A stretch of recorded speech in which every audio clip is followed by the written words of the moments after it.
सुप्रिया नवीन एका ब्लॉगमध्ये आपलं मनापासून स्वागत करते। तुम्हाला आजचा दिवस सुखाचा, आनंदी आणि आरोग्यदायी जाओ। तुम्ही जी काही स्वप्न पाहिली असतील ती सगळी स्वप्न तुमची पूर्ण होत।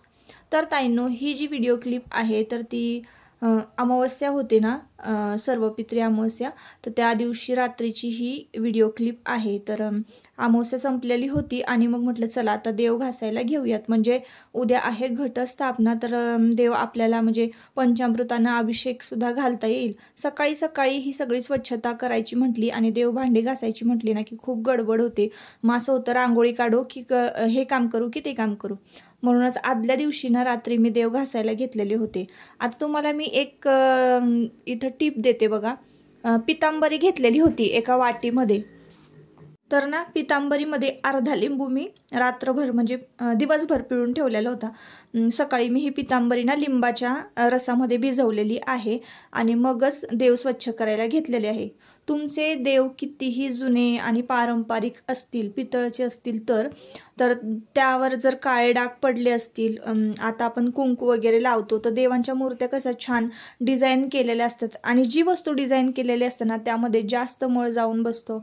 तर त्या मूर्त्या जर तुमच्या घाण झालेल्या असतील देवघरातल्या, तर तुम्ही ह्या लिक्विडनं स्वच्छ करू शकता। आता मी तुम्हाला एक चूक माझी झालेली आहे ती सुद्धा सांगते। तर हे लिक्विड जेव्हा मी केलं ना तेव्हा ते स्टीलच्या भांड्यामध्ये केलं, तर चुकूनही तुम्ही हे लिक्विड स्टीलच्या भांड्यामध्ये करू नका। स्टीलचं भांडं खराब होतं, मला आत्ता अनुभव आलेला आहे। तर तुम्ही ना काचेच्या वाटीमध्ये एखाद्या किंवा प्लॅस्टिकच्या डब्यामध्ये तुम्ही हे लिक्विड 12 तासासाठी जर ठेवलं भिजत, ही पितांबरी लिंबाच्या रसामध्ये, तर एकदम मस्त काम करतं। कमी मेहनतीत चकचकतात भांडी, त्याच्यामुळं तुम्ही करून पहा आणि मग सांगा। तर मी सुद्धा कोणाचं तरी बघूनच केलेलं आहे, स्वतःच्या मनाचं नाही आहे। आणि बघा देव वगैरे घासले, सगळे पुसून वगैरे स्वच्छ ठेवून दिले आणि सकाळी ही घटस्थापनेची सकाळ आहे। तर ताईंनो, सर्वांना शारदीय नवरात्रच्या खूप साऱ्या शुभेच्छा। तुमचे हे 9 दिवस नाही, संपूर्ण आयुष्य अगदी सुखासमाधानानं जावो। आणि ही बघा सकाळी सकाळी पहाट आहे, सकाळचं इतकं वातावरण छान होतं, इतकी थंडी आणि सगळ्या वातावरणामध्ये ना प्रसन्नता जाणवत होती। पक्ष्यांचे आवाज आणि सगळीकडे ना देवीच्या स्वागताची तयारी चालू असेल। तर मग सकाळी उठल्या उठल्या जरा इकडे तिकडे पाहिलं आणि मग त्यानंतर मग लगेचच आंघोळ वगैरे करून मी आलेली होती अंगणामध्ये। तर अंगणामध्ये ना आदल्या दिवशीच सर्वपित्री अमावस्येच्या आदल्या दिवशी ना मी घरातली स्वच्छता सगळी करून ठेवलेली होती। तर त्याचा काही व्हिडिओ मी तुमच्याबरोबर शेअर केलेला नाही आहे, कारण ते तर मी तुम्हाला नेहमीच दाखवते। दर दिवाळीत, गणपतीत माझी तीच स्वच्छता असते।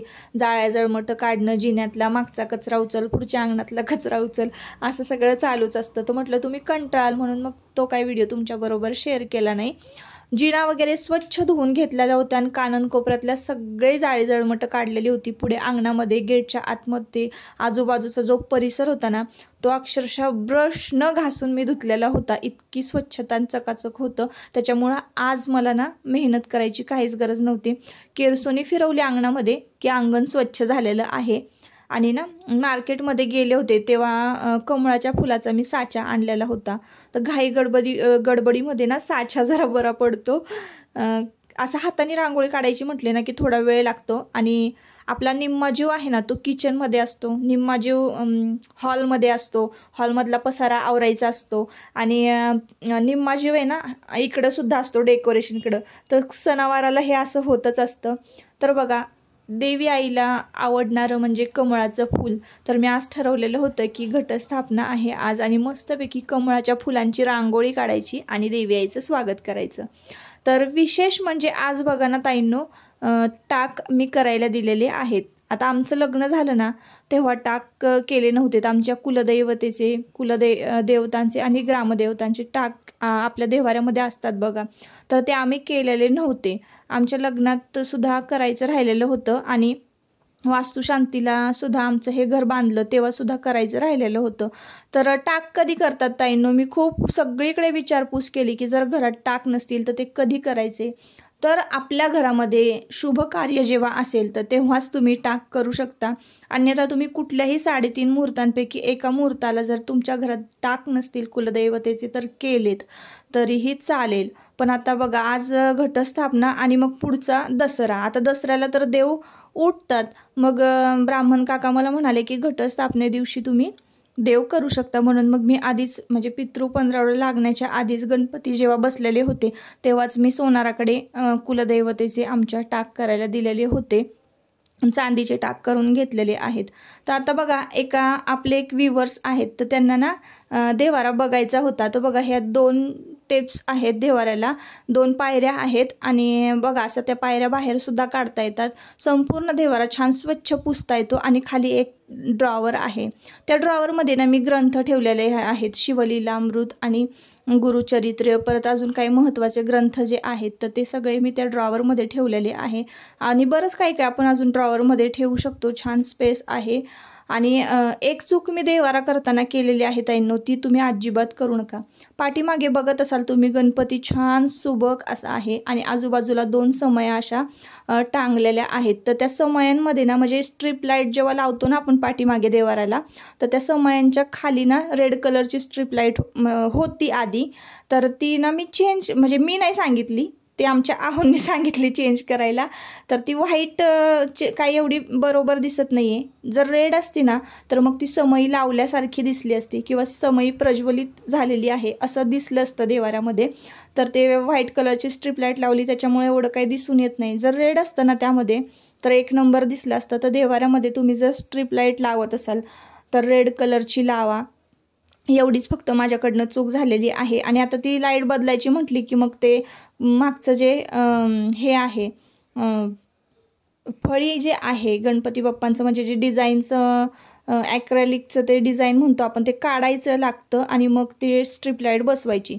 असा सगळा व्याप आहे. तर म्हटलं असू दे, आता जोवर ही लाईट चालते तोवर चालू देत. तर असो बघा ताईंनो, स्वामी महाराजांना अंघोळ घालून घेतलेली आहे, म्हणजे स्नान छान घातलेलं आहे आज. आणि मस्तपैकी रुमालाने पुसून घेतलेलं आहे. म्हणजे हा जो रुमाल आहे ना, देव पुसायचा रुमाल वेगळा आहे, देवघर पुसायचा रुमाल वेगळा आहे. असं मी वेगवेगळे ठेवते आणि खालचे वस्त्र जे आहेत ते वेगळे धुवून ठेवते. आज तर कोरं वस्त्र घालायचं असतं म्हणून मी कालच वस्त्र, रांगोळीचे साचे, अगरबत्ती, धूप वगैरे ह्या सगळ्या गोष्टी खरेदी केलेल्या होत्या. तर असो, आता बघा मी देवांना काय केलं, पंचामृताने एकदा स्नान म्हणजे घातलेलं आहे आणि मग पुन्हा एकदा साध्या पाण्यानं स्नान घालायचं आहे आणि मग त्यानंतर अत्तर लावायचं आहे. अत्तर लावल्यानंतर आपल्याला जे काही अलंकार, कपडे देवाला घालायचे आहेत ते घालून घ्यायचे. कारण आता दसऱ्यालाच आपल्याला देवपूजा करायची असते, नाहीतर मग 9 दिवस अजिबात देव हलवायचे नाहीत एकदा बसले की. तर विड्याच्या पानांवर देव बसवले जातात. घरातले जे प्रत्येक देव आहेत ते विड्याच्या पानावर बसवायचे आणि त्यांना जे काही आत्ता म्हणजे पूर्ण जो काही मेकअप करायचा आहे देवांचा तो आजच करून घ्यायचा आहे आपल्याला. मग मी काय केलं, विठ्ठल रुक्मिणीची जी मूर्ती आहे तर रुक्मिणीला छान असा मळवट भरलेला होता. आणि माझ्याकडे परत कोल्हापूरच्या महालक्ष्मीची सुद्धा छोटीशी मूर्ती आहे. त्या मूर्तीला सुद्धा छान असा अष्टगंध लावून गंधगोळी लावली होती. गंधगोळी लावून मळवट भरलेला होता आणि अन्नपूर्णेला सुद्धा गंधगोळी लावून मळवट भरला. गंधगोळी लावली ना अशी छान अगरबत्तीच्या काडीने, बारीक काडीने, तर मळवट छान बसतो, जास्त कष्ट घ्यावे लागत नाही. छोट्यातल्या छोट्या मूर्तीला सुद्धा आपल्याला छान असा मळवट भरता येतो. तर तुम्हाला मी झूम करून दाखवते की मी कसं मळवट भरलेला होता आणि कसं सगळी देवपूजा केलेली होती. तर अशा पद्धतीने आजची देवपूजा पार पडलेली होती आणि जे टाक करायला दिलेले आहेत त्याची सुद्धा आज स्थापना होती आणि ब्राह्मण काका येणार होते. लवकरच आता टाक घरामध्ये येतील आणि स्थापना होईल. पुढे तुम्ही व्हिडिओ कंटिन्यू करा.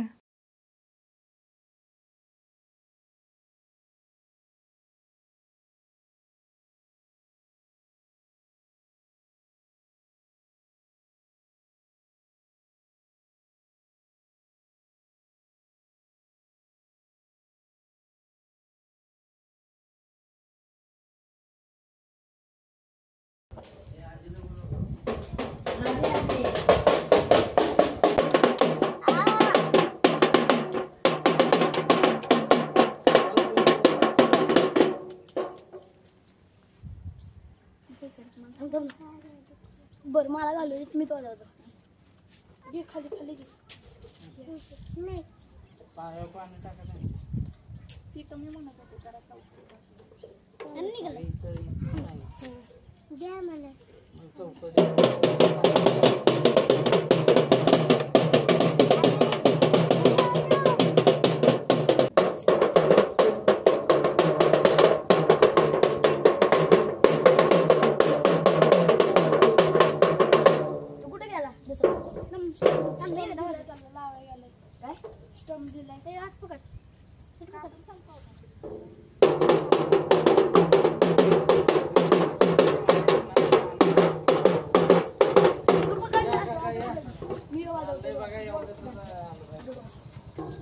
अजून काय करायचं?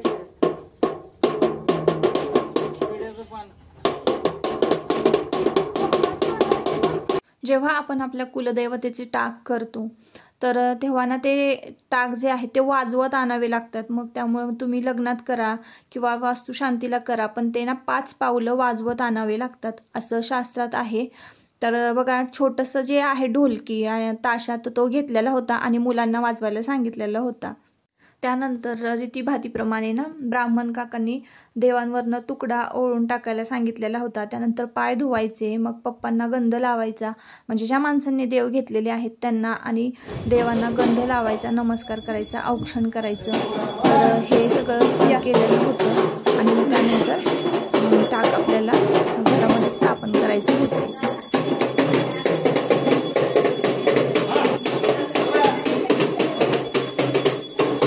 कशी वाजवते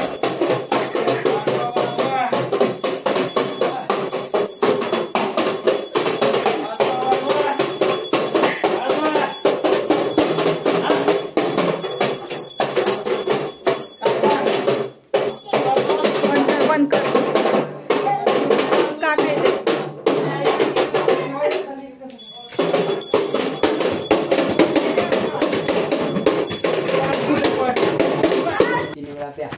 ते पादयोः पाद्यं समर्पयामि, आस्तयोः अर्घ्यं समर्पयामि, आचमन्यं स्नानं समर्पयामि, शुद्धो गुणस्नानं समर्पयामि. तदकमृतां कुलस्वामी कुलदेवताभ्यो नमः.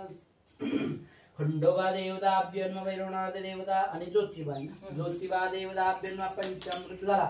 पंचामृत स्नानं चमचम घाला.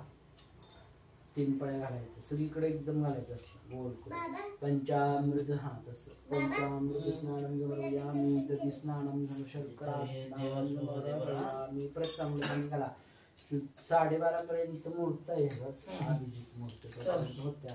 शुद्धोम स्नानं समर्पयामि. हळदी कुंकू वाहा.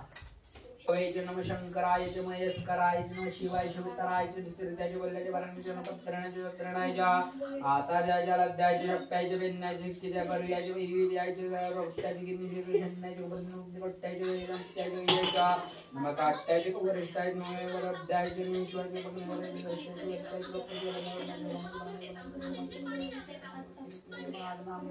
च नमो विष्णुके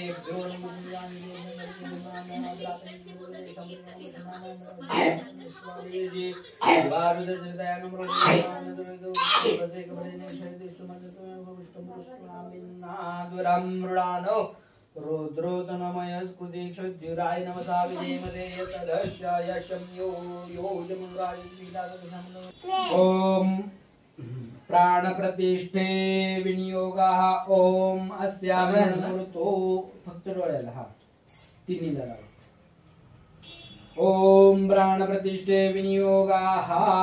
ओम आं ह्रीं क्रों मं रं रं लं वं शं लं अं ओम क्रों ह्रीं आं. अस्यां मूर्तो प्राणजीवेहो सर्वेन्द्रियाणि वाङ्मनत्वचं चक्षुः श्रोत्रं जिह्वा घ्राणं पाणिपादपायुः इह वग्यते सुखं चिरं तिष्ठन्त नमः. तिन्ही देवाचे हातात एकत्र पकडा.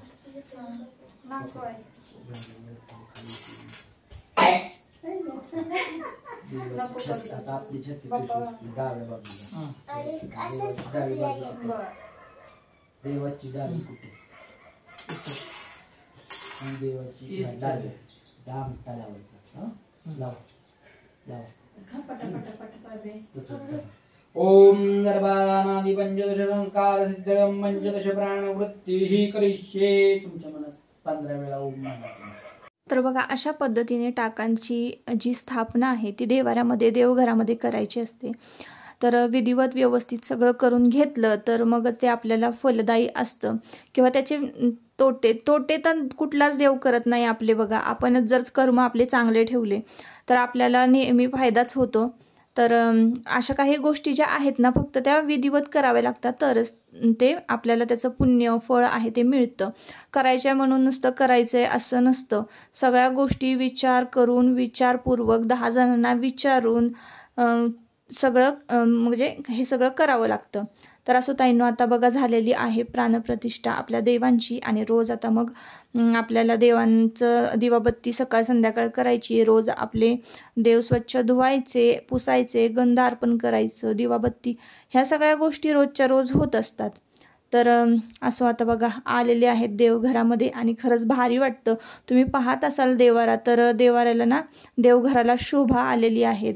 खरंच आपण जे देव पूजतो, आपल्याला लग्नात दिलेले आहेत तेवढे तर आपण पूजत असतो, पण आपले कुलदैवत आणि कुलस्वामिनी यांचा ना कुळाचार केलाच पाहिजे. आणि त्यांचं म्हणजे त्यांचा आशीर्वाद आपल्या पाठीशी असायलाच हवा. तर बघा घर कसं छान उठून दिसतंय देवघर. तर आता बघा घट बसवायचं चाललेलं आहे. तर सप्तधान्य जे आहेत ना ते पत्रावळीमध्ये घेतलेलं आहे. पत्रावळीच्या खाली पत्रावळीमध्ये ना केळीचं पान घातलेलं आहे. त्यावर माती घातली आणि मग सप्तधान्य घातलं आणि पुन्हा त्यावर माती घातली. कलश हा जो आहे तो स्वच्छ धुवून घेतलेला आहे. पाणी भरलेलं आहे. त्यामध्ये दुर्वा घातलेला आहे. त्या पाण्यामध्ये रुपयाचं एक नाणं घातलेलं आहे. त्यानंतर आंब्याचा डहाळा जो आहे तो त्या कलशामध्ये घालायचा आहे. 5 बोटं कुंकवाचे ओढून घ्यायचे आहेत. आणि मग त्यानंतर ही वेळणी कलशावर ना वेळणी येते. त्या वेळणीमध्ये तांदूळ भरून त्या कलशावर ठेवायचे आहे. आणि अखंड दिवासुद्धा आपल्याला म्हणजे आपला हा लागलेला आहे. अखंड दिवा लावताना अष्टदल कमल काढायचं आहे आणि मगच दिवा आपल्याला तामनामध्ये ठेवायचा आहे. जय देवी जय देवी जय महिका द्रौपदी दुर्वरी शर्वदेवा नवनी. जय देवी जय देवी त्रिभुवन मंगलाता जय जय नाई चारी जुने क्रंतो नवलकताई जाही वाद कैला पडतो प्रवाय चेतन भक्ता लागे पावसाई. जय देवी जय देवी महिका दुर्वरी शर्वदेवा नवनी. जय देवी जय देवी प्रसन्न वदने प्रसन्न होती राजा जय नवनी हे दुर्वारुण मनमल गल्लादार नगरन सालावतन मगलेजा. जय देवी जय देवी जय महिका दुर्वरी जलवर वेदार नवनी. जय देवी जय देवी. अशा पद्धतीनं आजच्या घटस्थापनेचा दिवस पार पडलेला आहे. घरामध्ये देवघरामध्ये आलेले आहेत. आणि आजचा शुभ रंग होता पिवळा.